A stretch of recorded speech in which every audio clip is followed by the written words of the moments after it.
Y voy a pedir que abra su Biblia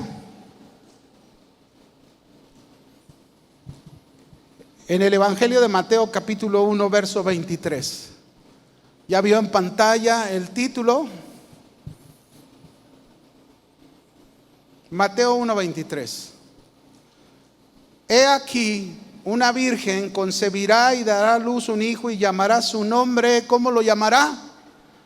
Emmanuel, que traducido es Dios con nosotros. Seguro alguien ya está pensando y diciendo: pastor, pero esos mensajes son para Navidad, porque siempre se usan en Navidad. Pero espérese tantito, que seguro vamos a darnos cuenta de lo que Dios nos quiere enseñar a través de esta palabra. Este texto de Mateo 1, 23 es una profecía que Dios le dio al profeta Isaías 750 años antes de que se cumpliera. Y aún yo podría pensar que quizás cuando Isaías recibió esta palabra profética, no comprendía muy bien quizás el significado y la profundidad de esta palabra, hasta dónde llegaba esta palabra. Pero es importante saber, usted y yo, en primer lugar, que el Evangelio de Mateo, en cuanto a su cronología, es decir, cuando fue escrito, no debería estar como el primer evangelio. Todos nosotros en nuestras Biblias y todas las versiones que hay, el primer evangelio que aparece después del Antiguo Testamento es el Evangelio de Mateo. Hubo un hombre llamado Jerónimo. Este hombre hizo una versión o una traducción conocida como la Vulgata Latina, que seguro la has escuchado, escrita en latín o traducida en latín, tanto del Antiguo Testamento como del Nuevo Testamento, de donde precisamente de esta Vulgata Latina es de donde se tomó el orden de la mayoría de las traducciones, el orden, no sus libros, ¿verdad? Porque esta Vulgata contiene otros libros extras ahí que no aparecen, que se les conoce como los libros apócrifos.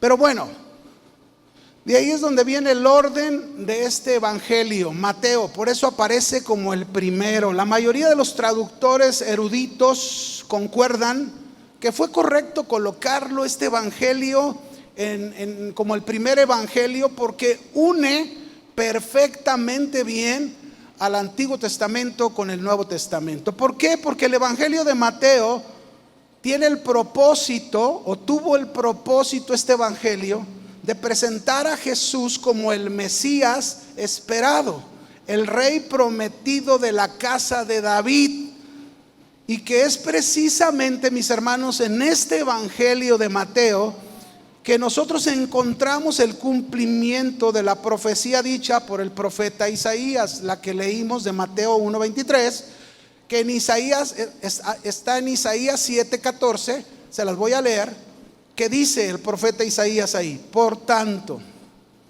el Señor mismo os dará señal. He aquí que la virgen concebirá y dará a luz un hijo y llamará su nombre Emmanuel. Esta profecía de Emmanuel se cumplió en Jesucristo, como se lo anunció el ángel a María, la Virgen. Pero hoy usted y yo, hoy vamos a aprender el trasfondo, todo el contexto que encierra esta palabra Emmanuel, y que nos va a llevar, mis hermanos, fíjese bien, nos va a llevar a conocer el corazón de Dios. ¿Cuántos quieren conocer el corazón de Dios? El deseo de Dios, la voluntad de Dios, el propósito de Dios, el favor de Dios para nosotros, sus hijos, y para todos los que crean en Él. La palabra Emmanuel, que traducida, se ha traducido ahí en la traducción Reina Valera, aparece como Dios con nosotros. Pero se dice que la traducción correcta es Dios está con nosotros. Dios está con... ¿Cuántos saben que Dios está con nosotros? Él está, su presencia está con nosotros. Pero también esta palabra Emmanuel también significa Dios manifestado en carne. Así que Jesucristo, mis hermanos, en Él encontramos la clara manifestación de la presencia de Dios, habitando entre nosotros los hombres. Ahora, déjenme ponerles un ejemplo para que entendamos la aparición de Jesucristo, hecho hombre, Emmanuel, Dios está con nosotros, para que podamos comprender hasta dónde es su significado. Déjenme contarles cómo se encontraba Israel, a quien le profetizó Isaías, y cómo nos encontramos nosotros o nos encontrábamos cuando el Señor llegó a nuestras vidas. Se cuenta que cierto caballero que no sabía nadar cayó para su desgracia en las turbulentas e incontrolables aguas de un caudaloso río. Fue arrastrado por el río, por esa fuerte corriente, vino a pasar cerca de las ramas de un árbol, de las cuales intentó agarrarse, pero lamentablemente no lo consiguió porque sus manos estaban mojadas, resbalosas, débiles y completamente congeladas. No se lo permitieron, ¿verdad? En su acelerado y desastroso recorrido de este hombre, dice que él vio a unas personas a la ribera del río. Desesperado, les gritó y les suplicaba ayuda. Uno de ellos, lleno de curiosidad y con asombro, le preguntó: ¿cómo te caíste al río? Otro le gritó burlonamente y le dijo: sujétate de las correas de tus zapatos. Un tercero le aconsejó: si yo estuviera en tu lugar, trataría de nadar y mantendría la cabeza al nivel del agua en dirección a la orilla. De esa forma saldría.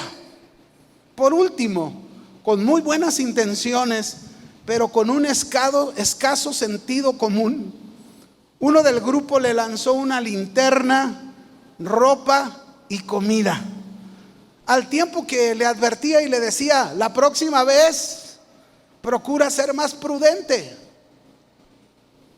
Al final de esta historia, este hombre, objeto de burlas, análisis, preguntas, consejos, el pobre hombre terminó ahogándose, destrozado por las aguas de ese caudaloso río.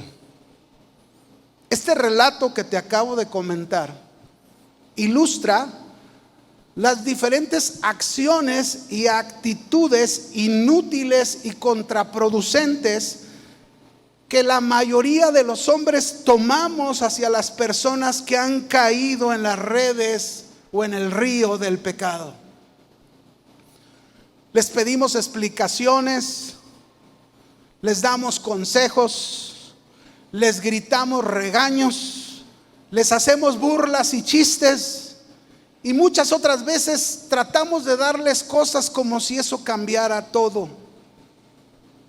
Así somos los hombres. Pero Dios es diferente. ¿Cuántos saben que Dios es diferente a nosotros? Completamente distinto.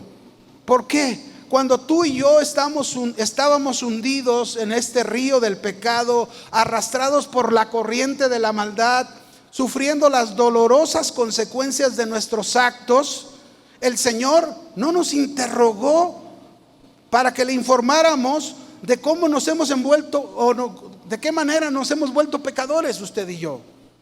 No se burló de nuestra desgracia, no nos condenó por nuestra necedad, no nos lanzó un salvavidas para que flotemos, no nos entregó una linterna para iluminar nuestras tinieblas, ni nos envió una buena provisión de comida. No, Él no hizo eso. Cuando Israel, tú y yo nos encontrábamos hundidos en nuestros pecados y siendo arrastrados por la corriente de maldad, Dios mismo se hizo hombre, se presentó en persona, Emmanuel, y se lanzó al río de la maldad para rescatarnos, para perdonarnos, para salvarnos, para darnos una nueva vida. Pero fíjate cómo nos dio esa nueva vida.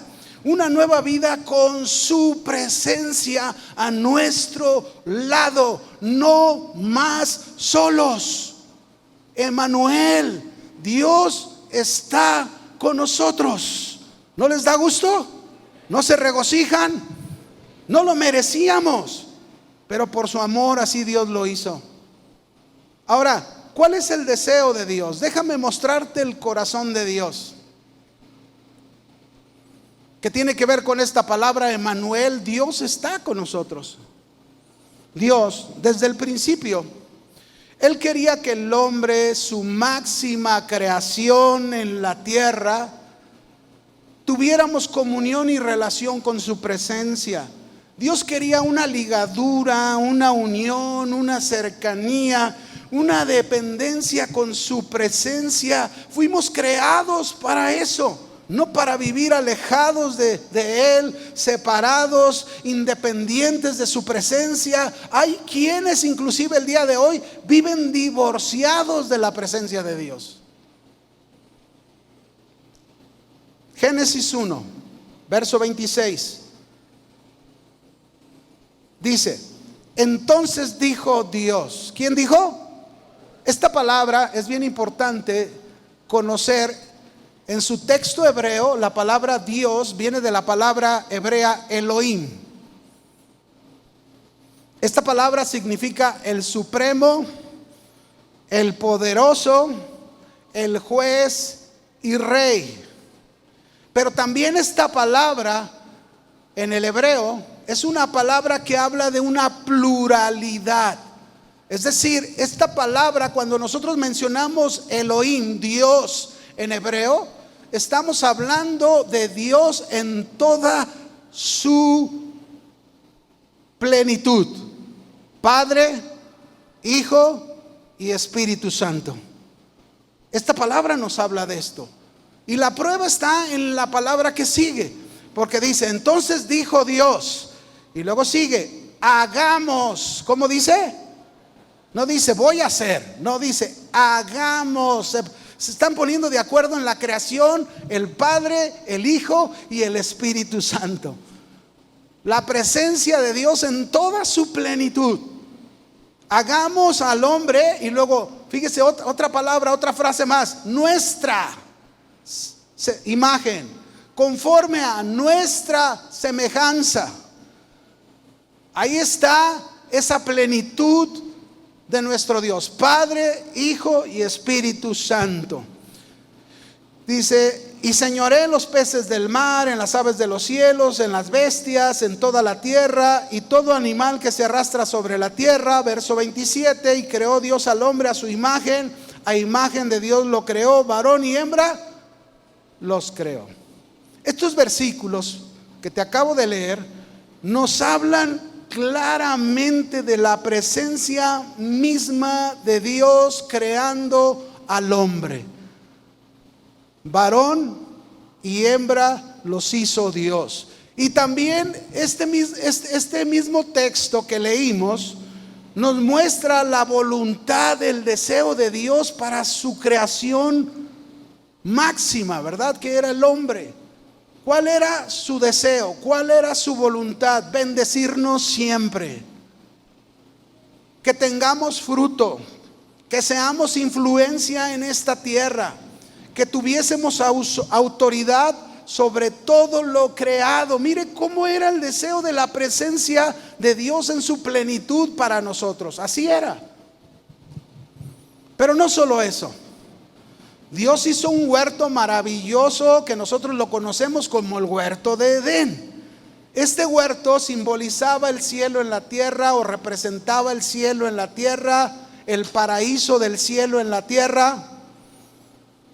Y Dios ahí les dio, fíjese bien cómo era la comunión de su presencia en plenitud con el hombre, con su creación máxima. Les dio mandamientos para que los obedecieran, les proveyó todo lo que necesitaban, alimento suficiente, agua suficiente, tuvieron compañía, el hombre no estaba solo, tenía a su mujer para que formaran una familia. Qué maravilloso, ¿no? Pero no solo eso.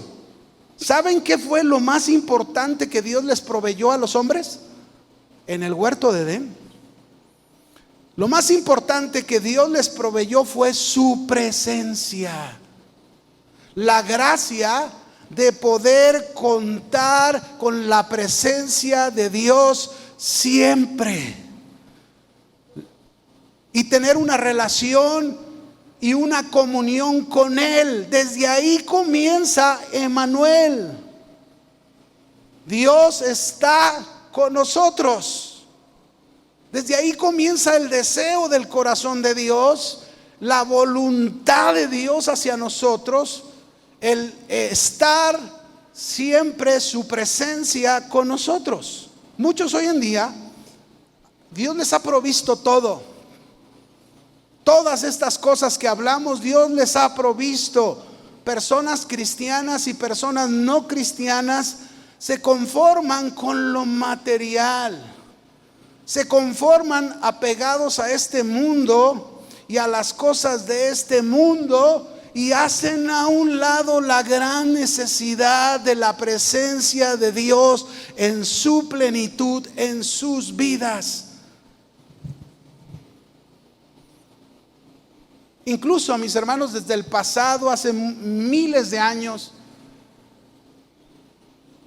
han existido filosofías creadas por la mente humana que contradicen lo que estamos hablando. Por ejemplo, el deísmo, que es una doctrina filosófica que reconoce la existencia de un Dios, pero que no admiten ni la revelación ni la comunión con ese Dios, que no se puede, dicen, es imposible. Eso es lo que ellos dicen, porque eso es lo que ellos creen.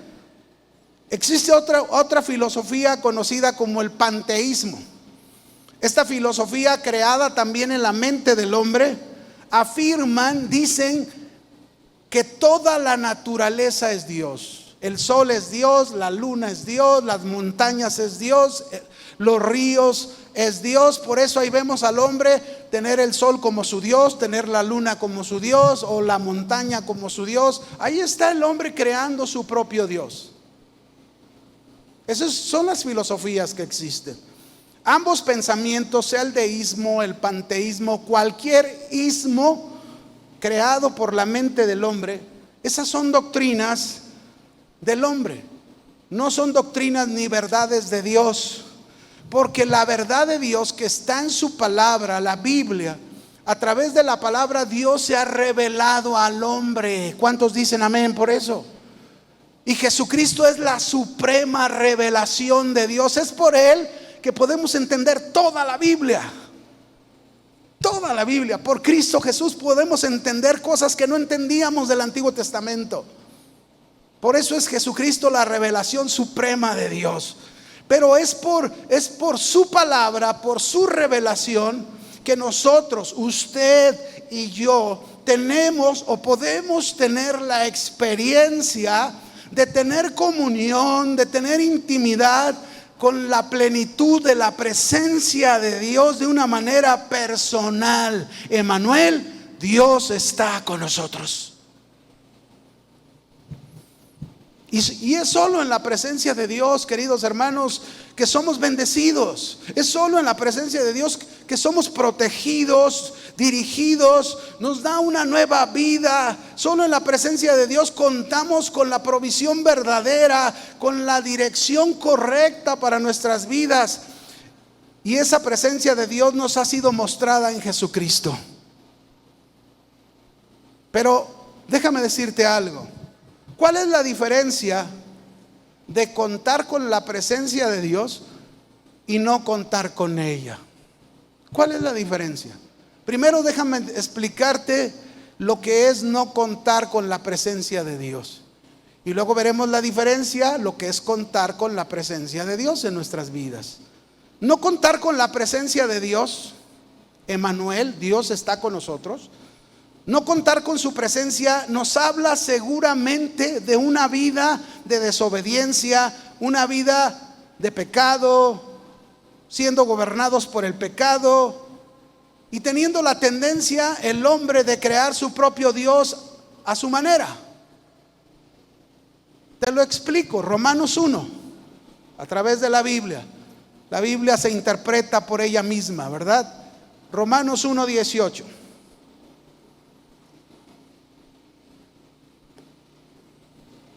Dice la Escritura: porque la ira de Dios, ahí está el Salmo y no Romanos, ¿verdad? Ahí está. Porque la ira de Dios se revela desde el cielo contra toda impiedad e injusticia de los hombres que detienen con injusticia la verdad. Porque lo que de Dios se conoce les es manifiesto. Pues Dios se lo manifestó, es decir, Dios se lo reveló a los hombres, a todos. Porque las cosas invisibles de Dios, su eterno poder y deidad, se hacen claramente visibles desde la creación del mundo, siendo entendidas por medio de las cosas hechas, de modo que no tienen excusa.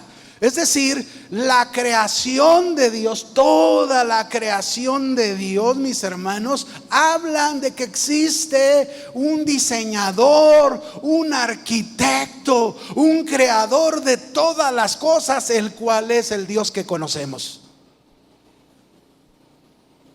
Sigue diciendo: pues habiendo conocido a Dios, es decir, ¿cómo lo conocieron? Como Dios se lo reveló con toda la creación, y habiendo visto todo lo que Dios ha hecho, que no hay excusa para decir que no hay Dios. Habiendo conocido a Dios, no le glorificaron como a Dios, ni le dieron gracias, sino que se envanecieron en sus razonamientos y su necio corazón fue entenebrecido.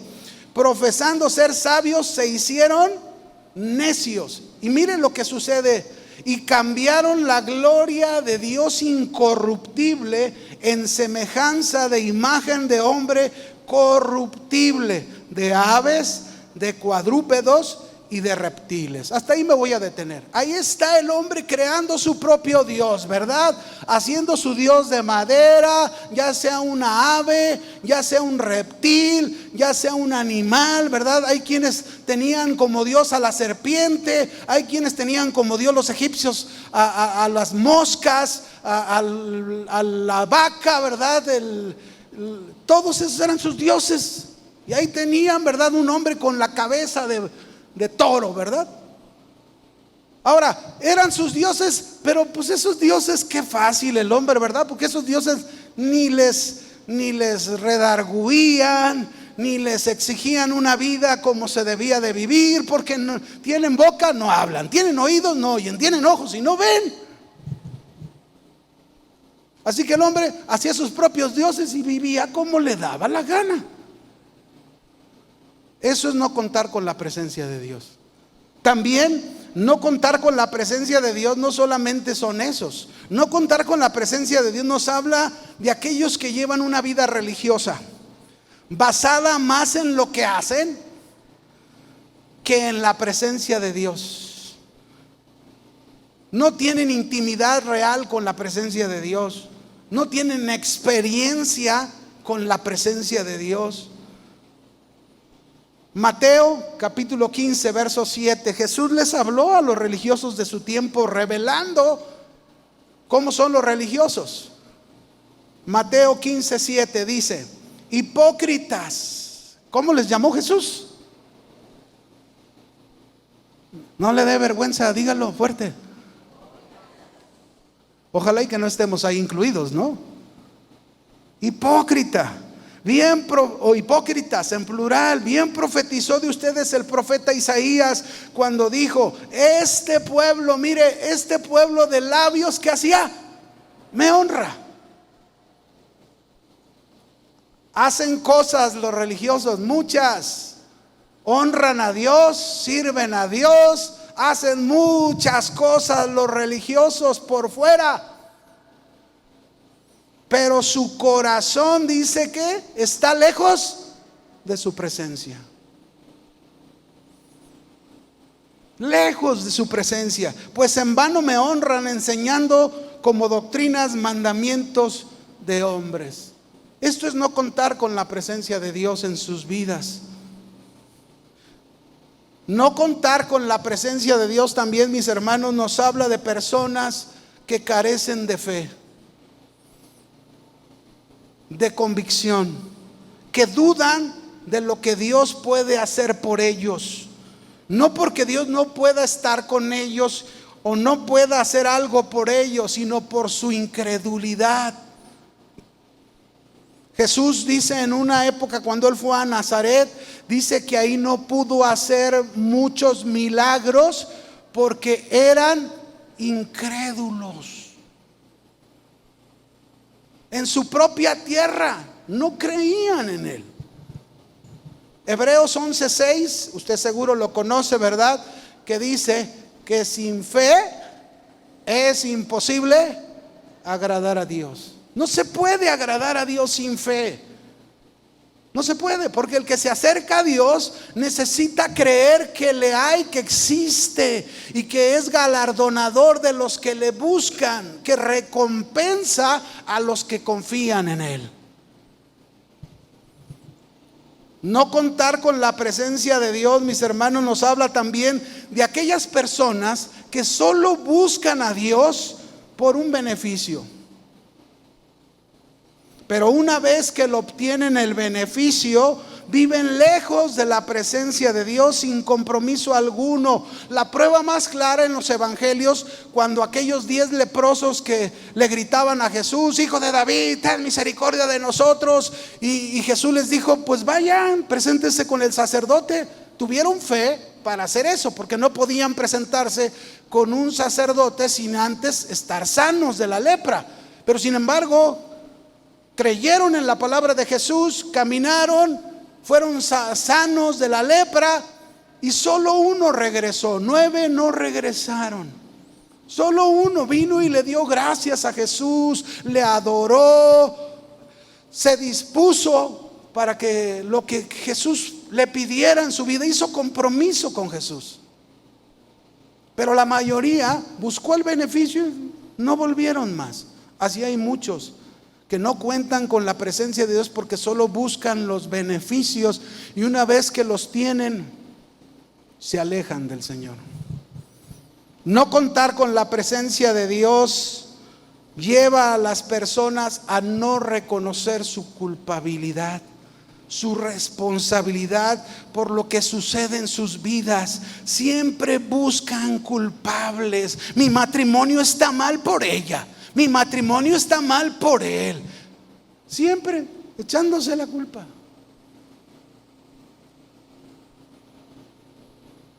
El hombre, mis hermanos, siempre ha tratado de huir escondiéndose de la presencia de Dios, tratando de esconder su pecado, tratar de vivir aparentemente escondido de Dios sin reconocerle.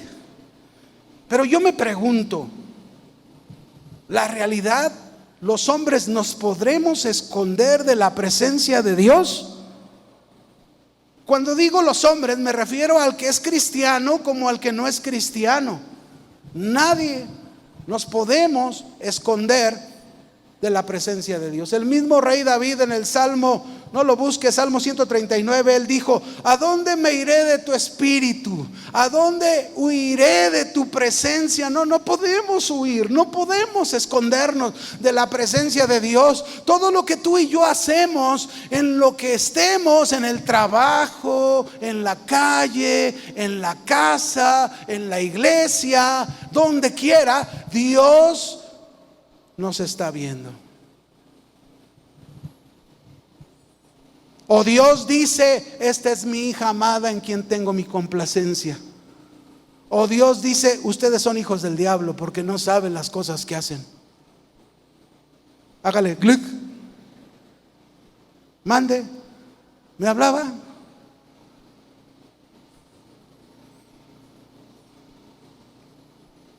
Siempre, mis hermanos, no contar con la presencia de Dios es algo característico.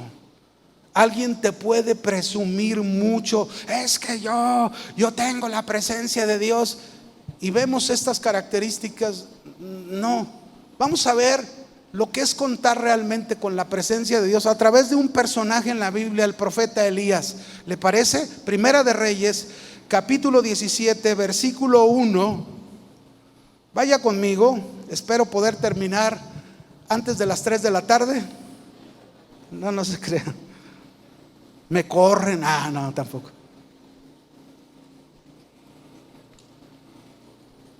¿Cuántos de ustedes quieren contar con la presencia de Dios siempre en sus vidas? Muy bien. Primera de Reyes 17:1. Como yo soy el pastor de los puntos, así que vamos a ver 5 puntos de lo que es contar con la presencia de Dios a través de este personaje. Punto número 1 en Primera de Reyes 17:1. Entonces Elías Tisbita, que era de los moradores de Galat, dijo a Acab: vive Jehová Dios de Israel. Y luego ¿qué dijo? En cuya presencia ¿qué? Estoy. Que no habrá lluvia ni rocío en estos años, sino por mi palabra. Wow. Hay un libro que una vez me lo recomendaron, donde hay una frase que dice: ¿dónde están los Elías de Dios? Este hombre, mis hermanos, en primer lugar, la primera cosa que nos enseña aquí de contar con la presencia de Dios, la número 1, contar con la presencia de Dios, escúchelo bien, lleva a una persona a vivir con integridad y mucha confianza en su Dios. Este profeta no habló por hablar la palabra que declaró en fe. Era una palabra de fe la que declaró.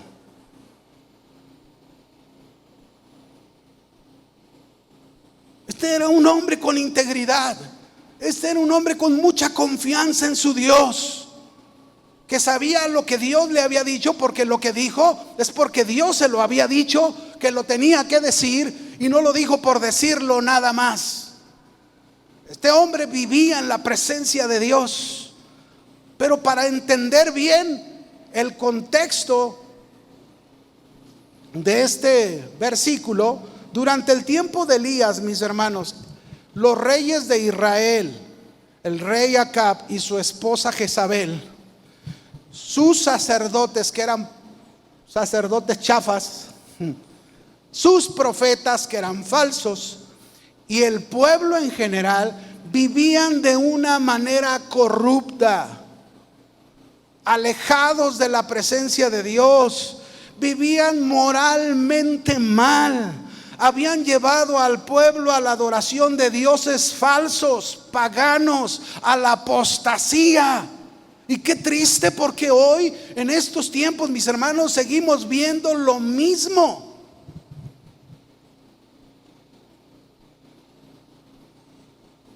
No había sacerdote, no había profeta, no había rey que estuviese en la presencia de Dios y pudiera declarar una palabra de Dios como lo estaba haciendo Elías.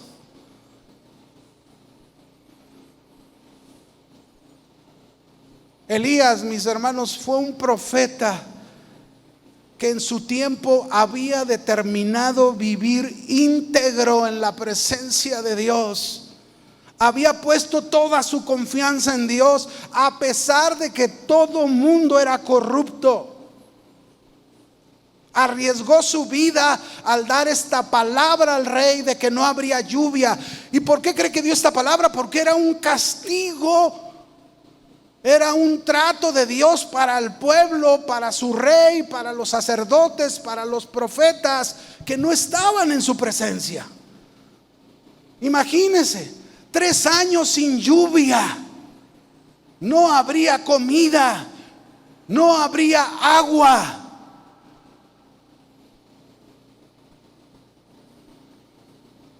Yo te pregunto esta mañana, esta tarde, ¿tú puedes afirmar que vives en la presencia del Señor? Emmanuel, Dios está contigo. que a pesar de cómo está el mundo de cabeza el día de hoy, de cómo vive el mundo, de cómo piensa el mundo, te has determinado a vivir en integridad y arriesgas tu vida para pronunciar la palabra de Dios?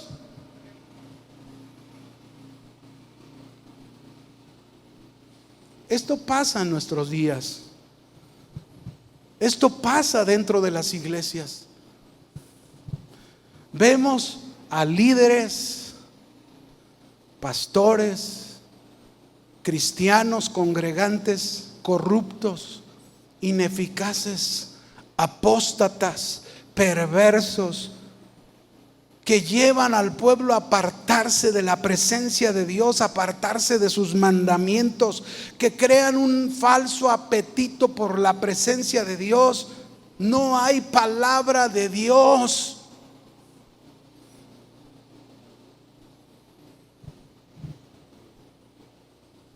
En tiempos de crisis, en tiempos de dificultad, en tiempos de decadencia espiritual y moral, Dios está buscando siervos dispuestos a vivir en su presencia, a creer en su presencia, a ser íntegros en su presencia, porque Emmanuel, Dios está con nosotros. La presencia de Dios es el lugar correcto donde debemos estar. No podemos estar fuera de la presencia de Dios. Debemos estar dentro de los límites de la presencia de Dios, viviendo en su presencia, siendo dirigidos por su presencia, caminando en su presencia.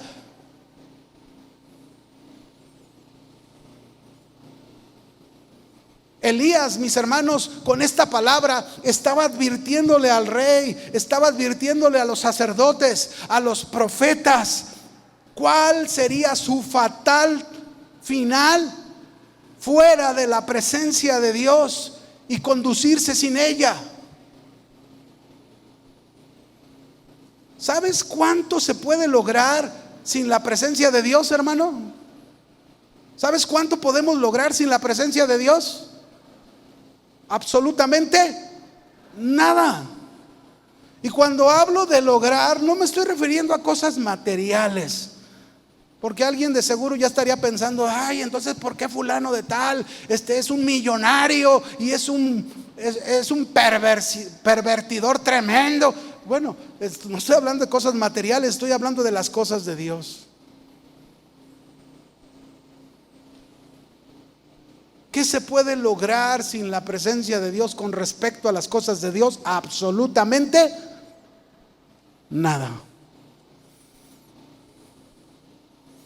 Por eso, mis hermanos, por eso tenemos que entender, usted y yo, que contar con la presencia de Dios como el profeta Elías demanda de nosotros integridad. ¿Qué demanda? Integridad.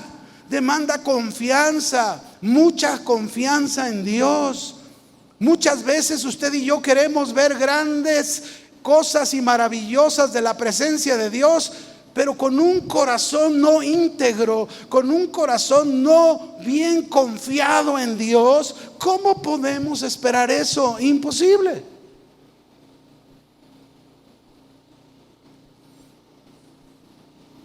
Los que cuentan con la presencia de Dios, no importa cuánta sequía puedan pasar en su vida, su presencia es su sustento. La presencia de Dios su provisión. La presencia de Dios es la que los sostiene en medio de sus crisis.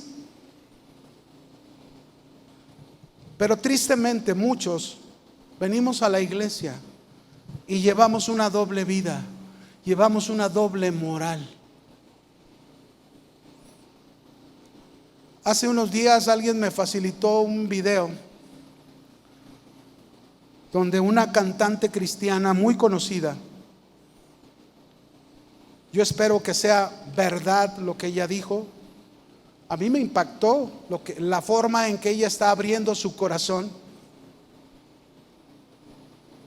Y ella compartía en su testimonio, fíjese, como cantante cristiana, muchos años de su vida estuvo participando en muchas iglesias, dirigiendo la alabanza y la adoración con una doble vida, una doble moral, hasta que llegó el momento en su vida que Dios manifestó su presencia, confrontó su corazón y entregó su vida al Señor genuinamente para un compromiso de una vida de integridad.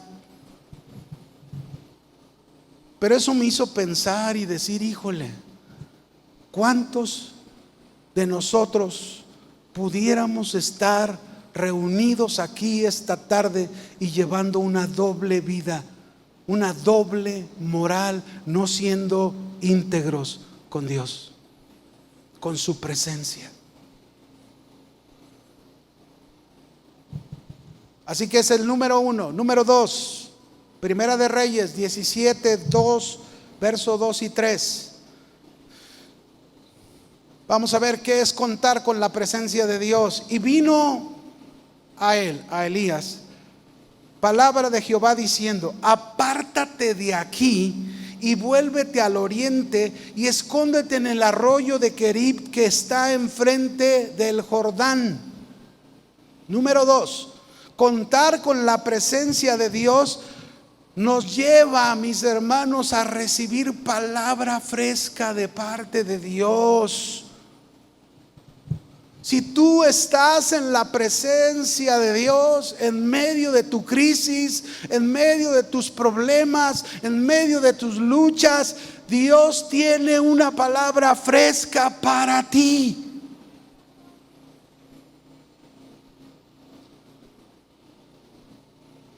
Pero lo contrario de estar sin la presencia de Dios, mira, te voy a dar un ejemplo en Primera de Samuel, capítulo 3, versículo 1. Esto es lo contrario. Si hablamos de una palabra fresca que debería de haber, si estamos en la presencia de Dios, Elías la recibió. Dice aquí Primera de Samuel 3:1: y el joven Samuel ministraba a Jehová en presencia de Elí. Y luego dice: y la palabra de Jehová escaseaba en aquellos días. No había visión con frecuencia. No había palabra de Dios, no había visión, es decir, no había dirección, no había. ¿Qué pasó con Elí? ¿Qué pasó con sus hijos? No estaban en la presencia de Dios. El que estaba metiéndose en la presencia de Dios era el profeta Samuel. Pero todavía no llegaba su tiempo. Llegaría su momento en que este hombre, el profeta Samuel, saldría a la luz como un reformador para restaurar el sacerdocio y el sentido del profeta y poder dar palabra fresca de Dios al pueblo. Y lo hizo. Qué terrible es cuando en nuestras vidas, en la iglesia, qué terrible es para el pueblo vivir sin una palabra fresca de Dios, vivir sin una dirección, sino recibir palabra de hombre, palabra que no viene de Dios. Mire, cuando Moisés subía a la presencia de Dios, Moisés subía, nunca bajaba de la presencia de Dios con sus manos vacías. Siempre venía con palabra fresca de Dios para el pueblo. Y esto es una lección para nosotros, tanto para el varón en su casa como para las mujeres en sus casas. Muchas veces nos enfrascamos en el problema y no vamos al Sinaí, no subimos y nos metemos en la presencia de Dios como Elías. Vive Jehová en cuya presencia estoy, y ahí buscamos la dirección de Dios, ahí buscamos palabra fresca de parte de Dios para nuestro problema.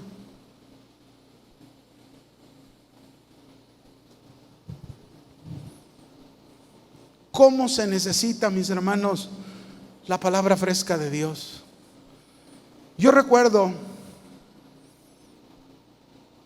cuando pasé un tiempo muy difícil en mi vida. Ya se los he comentado muchas veces. Yo perdí mi vista por allá en 1995. Duré 4 años sin poder ver. Tuve que esperar 4 años Dios estaba tratando con mi vida, pero no era fácil. Cuando yo empecé, cuando perdí mi vista, que no podía trabajar, no podía hacer nada, pues imagínense, yo me imaginaba lo peor alrededor de mí.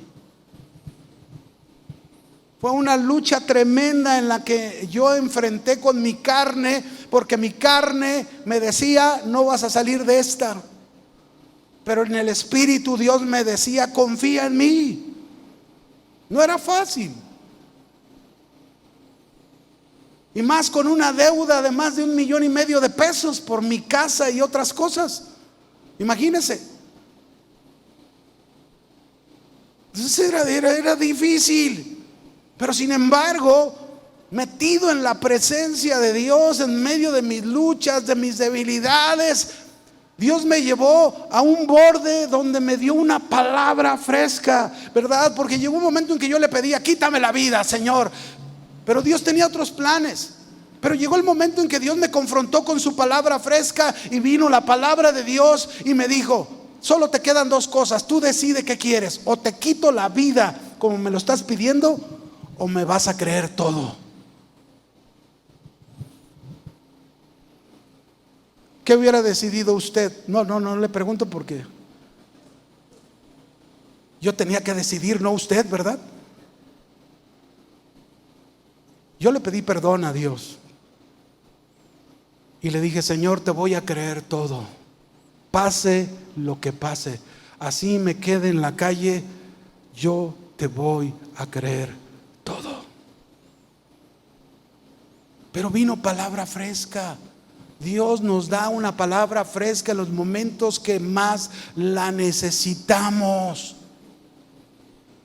Recuerdo otra ocasión cuando estábamos aquí en el servicio, se hizo un llamado hace años. Se hizo un llamado al frente, vine, pasé y oré por un hombre. Este hombre le pregunté, oye, ¿por qué quieres que oremos? Y me dijo, ay, es que fíjese que acaban de secuestrar a mi hijo. Y yo le dije, bueno, vamos a orar.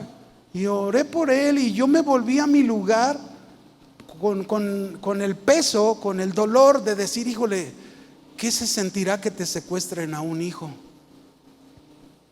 Y entonces yo estaba en mi lugar, estaba la predicación, y que viene una palabra fresca de Dios a mi vida.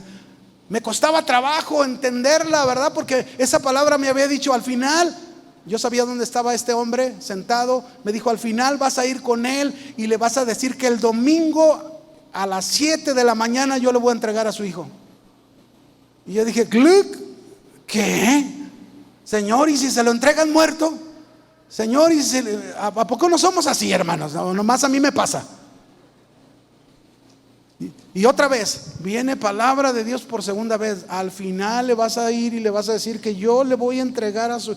Era una palabra fresca de Dios, pero me costaba trabajo, era difícil. Yo quería estar seguro que era de Dios. Hasta que vino por tercera vez y de plano dije, Sonis, jefe, ¿verdad? Tengo que obedecerlo. Y al final fue y le dije, hermano, el Señor me dijo esto, Él me dijo que el domingo a las 7 de la mañana te van a entregar a tu hijo. Y se fue. Vino el domingo, yo no vine a la reunión de la mañana, vine hasta la segunda reunión. Y entonces llegó, no me vio, le preguntó al pastor Chuy y le dijo, oiga, dígale que lo ando buscando, que me acaban de entregar a mi hijo a las 7 de la mañana. Hágale. ¿Será Dios? Pero pregunto, dígame ¿usted cree que podríamos recibir una palabra fresca de Dios si no estamos en la presencia de Dios? No. Si ando en mi carne, si ando haciendo lo que a mí se me da la gana, ¿usted cree que Dios me va a dar una palabra así? Pues no, porque así no es. A veces queremos que Dios nos hable. Bueno, ponte bien con su presencia. Emmanuel, Dios está contigo, ciertamente Él lo prometió, pero no salgas de su presencia, mantente en los límites de su presencia. Porque mira, ¿qué sigue? Vamos a la tercera cosa. Primera de Reyes 17, verso 4 y 5. ¿Qué es contar con la presencia de Dios?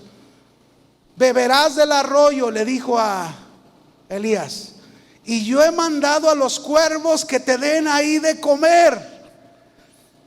Y él fue, hizo conforme a la palabra de Jehová, pues se fue y vivió junto al arroyo de Querib, que está frente al Jordán. A ver, hermanos, vamos a ser bien honestos. ¿Cuántos de nosotros le creeríamos al Señor que nos mandaría de esos pájaros negros para traernos de comer? Si al contrario los pájaros negros entran a tu casa para comerse las croquetas de tu perro. En mi casa sí se meten. Esto es un montón de pájaros, pero luego el Señor me dijo, tranquilo, porque yo a los cuervos los uso para proveer. 3, contar con la presencia de Dios. Escúchelo.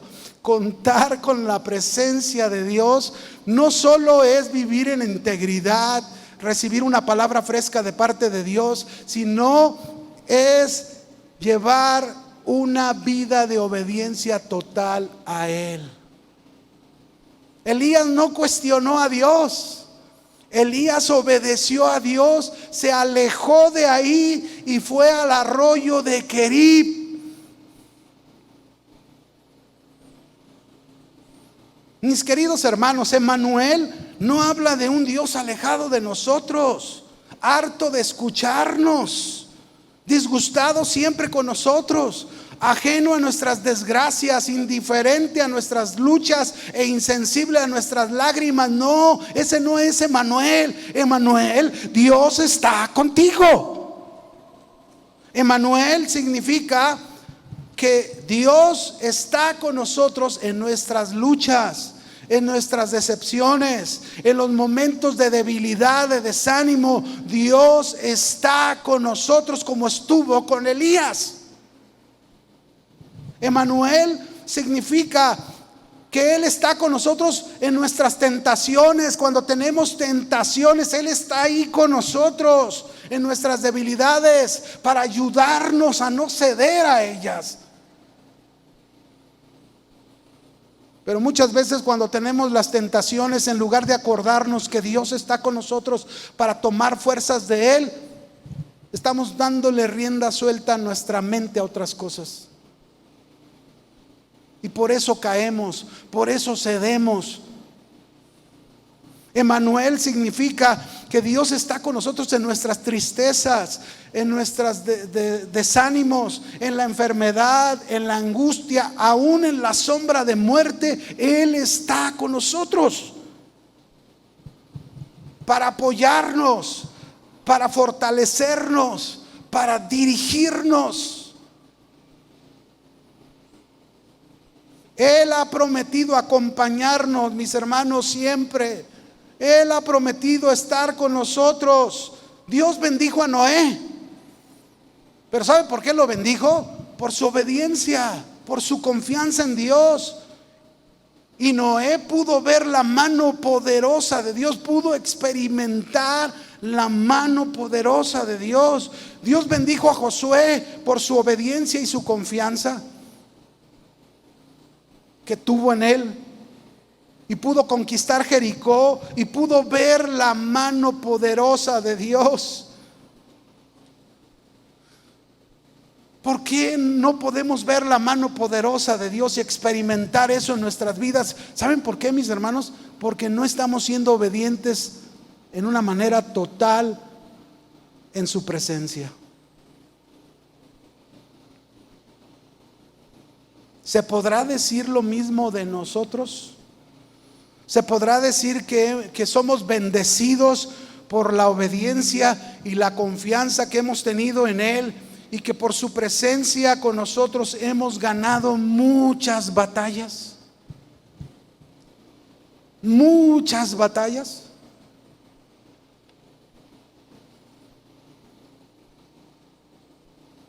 ¿Qué es contar con la presencia de Dios? Vamos a una más. Esta está un poco más larga, pero vamos a comprenderla. Primera de Reyes 17, verso 6. Voy a leerla.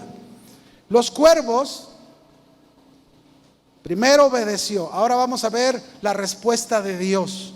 Los cuervos le traían pan y carne por la mañana y pan y carne por la tarde. Vea los pájaros usados por Dios. Y bebía del arroyo. Pasado algunos días se secó el arroyo porque no había llovido sobre la tierra. Y vino luego a él palabra de Jehová diciendo, ahí está la palabra siempre de Dios: levántate, vete a Sarepta de Sidón y mora ahí. Y he aquí, yo he dado orden a una mujer viuda que te sustente. Entonces él se levantó y se fue a Sarepta. Y cuando llegó a la puerta de la ciudad, he aquí una mujer viuda que estaba ahí recogiendo leña. Y él la llamó y le dijo, te ruego que me traigas un poco de agua en un vaso para que beba. Y yendo ella para traérsela, él la volvió a llamar y le dijo, te ruego que me traigas también un bocado de pan en tu mano. Y ella respondió, vive Jehová Dios, que no tengo pan cocido, solamente un puñado de harina tengo en la tinaja y un poco de aceite en una vasija. Y ahora recogía 2 leños para entrar, prepararlo para mí, para mi hijo, y para que lo comamos y nos dejemos, ¿qué? Morir. Escúcheme. Acuérdense que había dado una palabra anteriormente Elías, de 3 años no habría lluvia. Había escasez de comida, de agua. Por eso esta mujer dijo, vamos a comer esto. Quizás tenían días de no comer.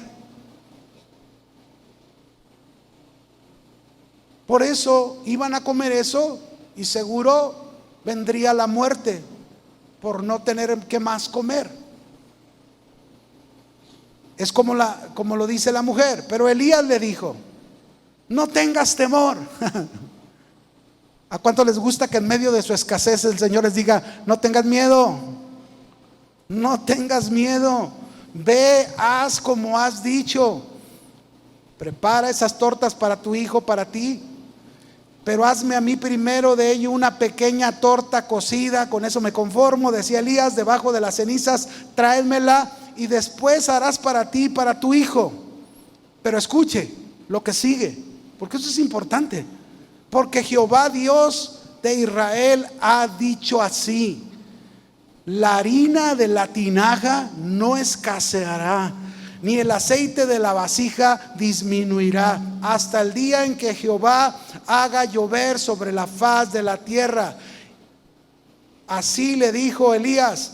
Entonces ella fue, hizo como le dijo Elías, comió él, comió ella, comió su casa. ¿Cuánto tiempo? Muchos días.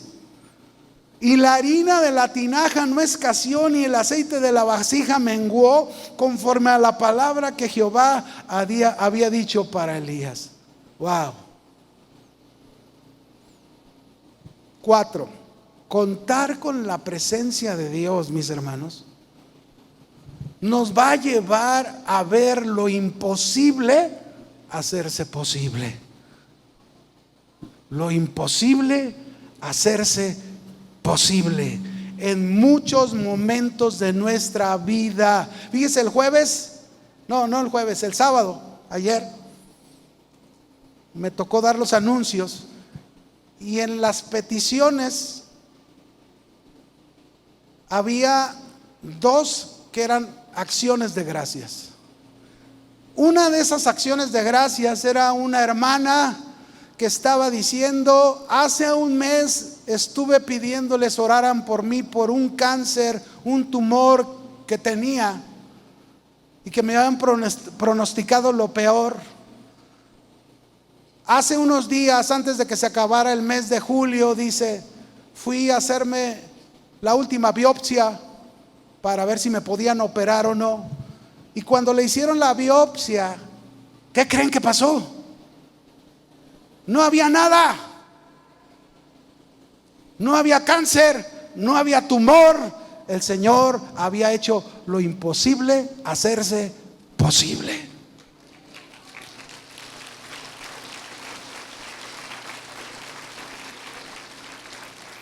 Esto es lo que vivió el profeta Elías. por haber obedecido a Dios, por haber confiado en Dios.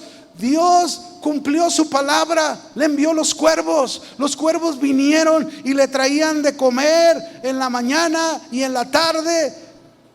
Y no solo eso, fue con la viuda, y con aquella viuda que estaba viviendo una escasez tremenda. No solamente hubo pan para Elías, sino para ella y para su hijo, hasta que llovió sobre la tierra. Ese es el Dios que tenemos, ese es Emmanuel. Dios está con nosotros, ¿lo entiendes? Ese es Jesucristo que dijo: yo estaré con vosotros todos los días hasta el fin del mundo.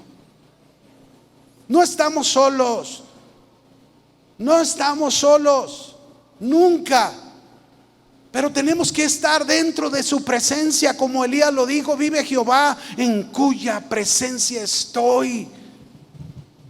Cuando tú y yo nos mantengamos en la presencia de Dios, podremos ver lo imposible hacerse posible en nuestras vidas.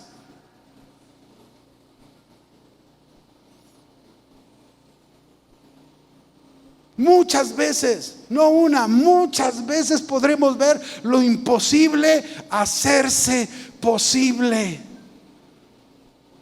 Yo podría hablarte de muchas experiencias que Dios ha hecho pasar en la vida de mi esposa, en la mía, y cómo Dios nos ha hecho ver lo imposible hacerse posible. No una vez, otra vez, otra vez, otra vez. Y digo: Señor, aunque me duele que me hagas pasar por situaciones difíciles, pero al final Dios sigue siendo el triunfador.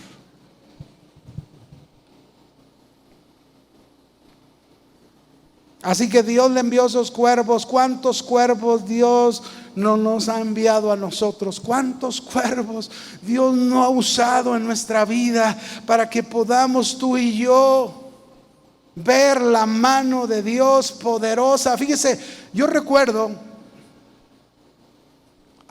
hace muchos años, porque sí son muchos años, yo estaba soltero, pero ya era cristiano. Yo creo un año antes de casarme. Hubo un hermano que vivía en Mérida, Yucatán, que éramos amigos. Él estaba ya como líder de jóvenes en una iglesia,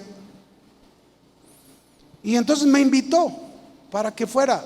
Pero yo no tenía, sí tenía dinero, pero por ahorrarme me fui en autobús desde aquí hasta Mérida. Guadalajara, México, México, Mérida. De México a Mérida se hacen 30, y bueno, en ese tiempo yo hice 32 horas. Y de ida, pues bien a gusto, donde se paraba compraba yo, traía dinero, ¿verdad? Acababa de recibir mi aguinaldo y traía un buen dinero. Entonces, la cosa es que me fui. Cuando llego, pues llego y timbro en la puerta de su casa, llevo mis maletas. En eso abre la puerta su esposa. Y cuando me ve con las maletas, ¡zas!, que cierra la puerta de un portazo. Y yo dije: híjole, se me hace, o me equivoqué de casa, ¿qué pasó, no? Y en eso al ratito salió él. Y yo le dije: oye, perdóname, no sé si haya problemas con tu esposa. Si no, pues voy y me hospedo en un hotel, no importa. Y dice: no. Y me platicó, fíjense, me platicó y me dijo: no, es que fíjate, hermano, que tenemos meses, como 3 meses, que no les mandaban ofrenda de la iglesia a la que dependían de la Ciudad de México. 3 meses. ¿Y cómo le estás haciendo? Dice: no, pues entonces mi hijo está enfermo, tiene más de una semana que no lo hemos podido llevar con el doctor, no ha podido comer bien. Y entonces en eso el Señor me habló y me dijo: pues para eso te traje a Mérida, dale todo lo que traes. Entonces, pues saqué toda la paca que traía y se la di. Le dije: hermano, pues toma, ¿verdad? Aquí está tu cuervo. Se lo di. Y bueno, ya pasamos un buen tiempo. Pudo llevar al niño al doctor. En fin, gracias a Dios, Dios siempre provee cuervos, ¿no? Pero fíjese, no terminó ahí todo, porque ya llegó al final. Yo vengo de regreso, pero nada más tenía pagado mi autobús Mérida, México. Entonces vengo de regreso, 32 horas, Mérida, México, pero no tengo para comer en todo el camino. Así que veía a todos los que se bajaban y nomás se me antojaba todo, pero no podía, no traía nada. Llegué a México, llegamos era por la mañana que llegamos ahí ese día, y yo, ¿cómo le voy a hacer? No traigo teléfonos de mis parientes aquí en la Ciudad de México, no traigo para llamar a la casa y preguntar. Y ahí estuve todo el día, estuve en la central camionera dando vueltas y vueltas y vueltas y vueltas, hasta que me senté en una banca y ahí estoy. Señor, pues tú conoces ahora, si tú me usaste de cuervo, pues ahora mándame un cuervo. Y pasó un rato, mis hermanos, llegó un anciano y se sentó a un lado de mí y me dijo: te veo muy preocupado y sé que no has comido y necesitas para tu autobús. Yo dije: ¿y cómo supo?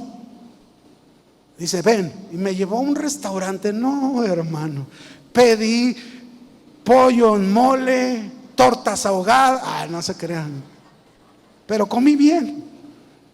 Le agradecí a Dios y luego me pagó el boleto México-Guadalajara y de repente se me perdió, ya no lo vi, para darle las gracias. Pero ¿quién es el que hace eso? Dígame. Dios manda cuervos. Pudiera hablarte de muchas cosas, pero Dios hace lo imposible hacerse. ¿Qué? ¿Tú lo crees eso? Pero hay que estar en la presencia de Dios, íntegros, recibiendo palabra fresca de Dios, obedeciéndole en todo, y podremos ver lo imposible hacerse posible. Por último, sí no se los voy a leer porque está muy largo el texto ya por el tiempo. Lo vamos a leer, si alcanzamos, vamos a leerlo. Primera de Reyes 17, verso 17 al 24. Primero hubo una cosa bien gloriosa, ¿verdad? La harina no escaseó ni el aceite hasta que llovió. Pero mire lo que pasó después. Un poco después, el hijo de la viuda enfermó. Su enfermedad era tan grave que dejó de respirar, es decir, murió. Entonces la mujer le dijo a Elías: profeta, ¿qué tienes en mi contra? ¿Has venido a recordarme mis pecados y a castigarme con la muerte de mi hijo? Estoy leyendo en una versión que es traducción del lenguaje actual, ¿no? Y luego dice, Elías le contestó: dame a tu hijo. Elías tomó al niño, mis hermanos. Él estaba hospedado en la parte de arriba de esta casa, lo subió a su recámara y empezó a orar a Dios. Empezó a clamar a Dios: Señor, devuélvele la vida a este niño, devuélvele a su hijo, a esta viuda. Clamó y Dios le devolvió la vida a este niño. Este es el quinto punto: contar con la presencia de Dios no significa que no seremos probados. No significa que no vamos a enfrentar momentos difíciles. No. Pero sí significa que su presencia siempre estará de nuestro lado para hacer su gloriosa voluntad y hacernos más que vencedores.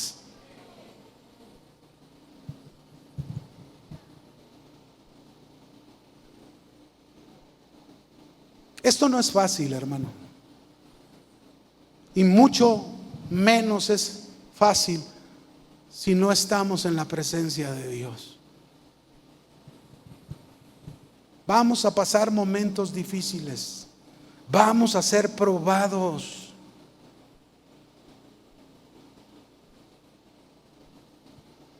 Déjenme ponerles un ejemplo de algo que nos pasó a mi esposa y a mí con uno de nuestros hijos, el segundo hijo.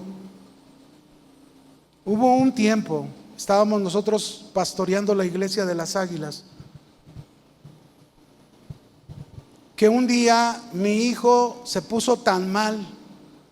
Era un problema que no lo podíamos entender, lo habíamos llevado con varios especialistas, pero no le encontraban el problema. Parecía un vértigo, pero este vértigo parecía como algo terrible, porque estaba parado y sentía que todo giraba a su alrededor. Se acostaba y sentía como reguilete todo, no dormía. Fueron meses sin dormir. Fue algo doloroso. Mira, hermano, cuando algo pasa a uno de tus hijos y ellos están hasta pequeños, te duele en el corazón. Y nosotros estábamos orando: Señor, muéstranos cuál es tu voluntad en medio de esto, a dónde debemos ir, con quién debemos de recurrir, dinos. Y orábamos por él, poníamos nuestras manos y no pasaba nada. Un día, otro día, fue una prueba fuerte.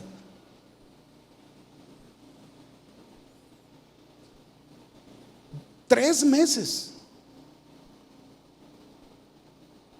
Yo veía a mi esposa bien cansada, porque yo me iba a trabajar y no todos los días yo me podía desvelar. Ella era la que más se desvelaba al lado de mi hijo.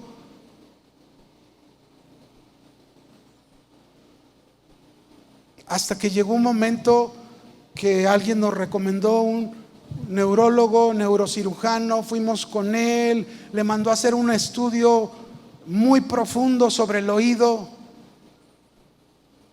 y encontró, fíjense bien, una bacteria por un descuido de gripe que casi estaba llegando al cerebelo, estaba perforando. Dice, si esta bacteria hubiese llegado al cerebelo, dice, su hijo hubiera quedado inválido. Justo lo detectó a tiempo, le dio el tratamiento que debía de ser y fue sanado completamente. Dios, mis hermanos, es un Dios que está con nosotros, Emmanuel. Pero necesitamos mantenernos en su presencia. Necesitamos estar ahí en la presencia de Dios para poder experimentar la mano de Dios aún en medio de las crisis, en medio de las pruebas, y que nos dé la victoria. Y no siempre a lo mejor nos responda, no siempre a lo mejor sea positivo la respuesta de Dios, pero aún así Dios nos dé la victoria. Por último, este mismo joven, cuando recién teníamos 1 año de casados, mi esposa sufrió un accidente en carretera, en volcadura. Ella estaba embarazada de ese joven. Ya Dios tiene un propósito para él. Yo no sé cuál va a ser, pero ahí estoy orando por ellos, que Dios haga lo que tenga para sus vidas, ¿no? Mi esposa tenía 6 meses embarazada de él. Cuando tuvieron el accidente en carretera, gracias a Dios, nadie murió. El carro quedó inservible, ¿verdad? Pero Dios guardó la vida de todos los que iban en el carro. Pero cuando fuimos con el doctor por su embarazo, el doctor dijo: no, ese niño no va a nacer bien. Le hizo un eco y dijo: ese niño va a salir mal, va a salir con problemas. Nosotros nos pusimos a orar, porque tenemos la presencia de Dios. Vive Jehová, en cuya presencia estoy. ¿Cuántos están en la presencia de Dios? Así tenemos que estar. Clamamos a Dios, mi esposa y yo estuvimos orando por ese bebé. Y cuando nació, híjole, nació con una sonrisa que se mojaba las orejitas. Y por eso le pusimos el nombre de Isaac. ¿Saben qué significa Isaac, verdad? Risa. Por eso le pusimos Isaac, porque, y mire, creció completamente bien, gracias a Dios. No pasó nada de lo que nos habían dicho. Pero ese es el Dios que está con nosotros, Emmanuel. Mi pregunta ahora como conclusión: ¿qué tan seguro estás de que cuentas con la presencia de Dios? ¿Qué tan seguro estás, Emmanuel? Dios está contigo. Y si seguro estás en la presencia de Dios, Estás viviendo en integridad y en confianza delante de Él. Seguro, si estás en la presencia de Dios, sabes que recibes palabra fresca de parte de Dios. Si estás en la presencia de Dios, entiendes que debes vivir en una completa obediencia a Dios. Si estás en la presencia de Dios, has sido testigo, no una vez, sino muchas veces, que ese Dios lo imposible lo hace posible. Ya no lo dudas, porque tú lo has visto.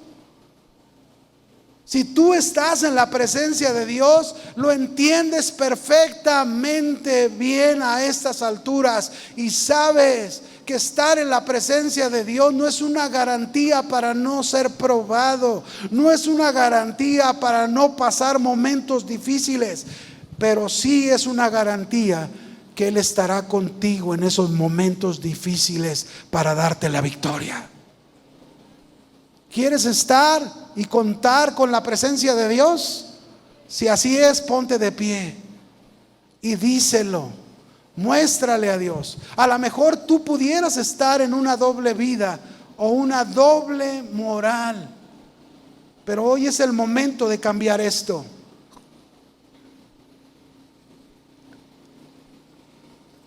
Hoy es el momento de que tú le puedas decir a Dios: Señor, me quiero comprometer con tu presencia. No quiero seguir viviendo así. No quiero seguir llevando esta doble moral, esta doble vida. Quiero, Señor, poder experimentar tu mano poderosa. Tengo problemas en casa, tengo problemas de una enfermedad, tengo problemas económicos, tengo problemas de diferentes, de los que sean. Pero tú dile: Señor, ahí está un ejemplo, el profeta Elías. Vive Jehová, en cuya presencia estoy. Levanta tus manos. Habla con Él esta tarde y dile: Señor, yo me rindo ante tu presencia. No quiero vivir más fuera de tu presencia. No quiero ser un religioso que solamente busco hacer cosas, pero no busco tu presencia. Yo no quiero seguir siendo esa persona que no vive en integridad, que cuando sale de la iglesia lleva una vida diferente a cuando está en la iglesia. No, Señor, que en mi trabajo, en mi casa, en la calle, donde yo ande, yo pueda vivir íntegro delante de ti. Si no lo he hecho, te pido perdón. Perdóname. Perdóname esa doble vida, esa doble moral que he llevado. Perdóname si no he obedecido todo lo que tú me has dicho que haga. Perdóname si he dudado y eso me hace pensar que no he permanecido en tu presencia. Pero hoy yo voy a irme a casa pudiendo expresar lo mismo que el profeta Elías. Vive Dios, en cuya presencia estoy. Díselo: vive Dios, en cuya presencia estoy.